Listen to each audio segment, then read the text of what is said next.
ഒരാൾ വിചാരിച്ചാൽ ഇവിടെ എന്തു മാറ്റം വരാനാണ്? പലരുടെയും മിക്കപ്പോഴുമുള്ള ചോദ്യം അതാണ്. ചോദ്യം 18-കാരിയായ ഷെഹ്റിൻ അമാൻ എന്ന പെൺകുട്ടിയോടാണെങ്കിൽ അവൾ പറയും ഒരുപാട് പേരുടെ സന്തോഷത്തിന്റെ കാരണമാകാൻ കഴിയുമെന്ന്. അവർക്ക് മനസ്സ് തുറന്ന് ചിരിക്കാനുള്ള വഴിയൊരുക്കാനാകുമെന്ന് ഷെഹ്റിൻ അമാന്റെയും അവർ ചേർത്തു പിടിക്കുന്ന കുറച്ചു മനുഷ്യരുടെയും വിശേഷങ്ങൾ കാണാം.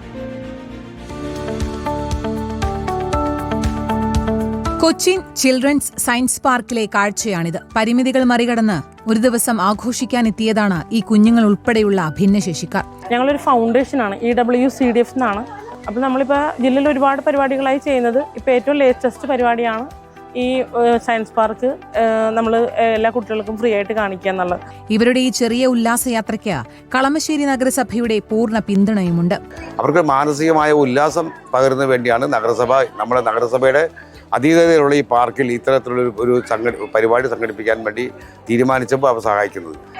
അടുത്ത വിദ്യാരംഭത്തിൽ ഈ മക്കൾക്ക് എല്ലാവർക്കും പഠനോപകരണം ഇവർക്ക് എല്ലാവർക്കും കൊടുക്കാൻ ഞങ്ങളുടെ സംഘടന തീരുമാനിക്കുന്ന വിവരം ഞാൻ അവരെ അറിയിച്ചിട്ടുണ്ട്. ഈ സന്തോഷത്തിന് പിന്നിൽ ഷെഹ്റിൻ അമാൻ എന്ന 18-കാരിയാണ്. EWCDFന്റെ ഫൗണ്ടറാണ് ഷെഹ്റിൻ. ഈ സംഘടന തുടങ്ങാൻ ഷെഹ്റിന് പ്രചോദനമായത് സ്വന്തം അനിയനാണ്. എൻ്റെ ഉമ്മച്ചി ഇവനെ വളർത്താനായിട്ട് പെട്ട കഷ്ടപ്പാടുകളും പിന്നെ അതേപോലെ തന്നെ എനിക്കുണ്ടായ ഓരോ പ്രശ്നങ്ങളും അതൊക്കെ കണ്ട് വളർന്നതായ ഒരു കുട്ടിയാണ് ഞാൻ. അപ്പോൾ അതുകൊണ്ട് തന്നെയാണ് ഞാൻ ഇതിലേക്ക് ഇറങ്ങിയതും. പാർക്കിലെ എല്ലാ റൈഡുകളിലും കയറി സന്തോഷത്തോടെയാണ് ഇവർ ഇവിടെ നിന്നും മടങ്ങിയത്. ഞാൻ വേറൊരു ദിവസം വരാൻ നിന്നതാണ്. അപ്പോൾ എല്ലാവരെയും കാണാൻ, എന്നെ പോലുള്ള ആൾക്കാരെ കാണാമെന്ന് വെച്ചിട്ട് ഇന്ന് തന്നെ ഞാൻ വരാൻ കാരണം. റിപ്പോർട്ടർ, കൊച്ചി.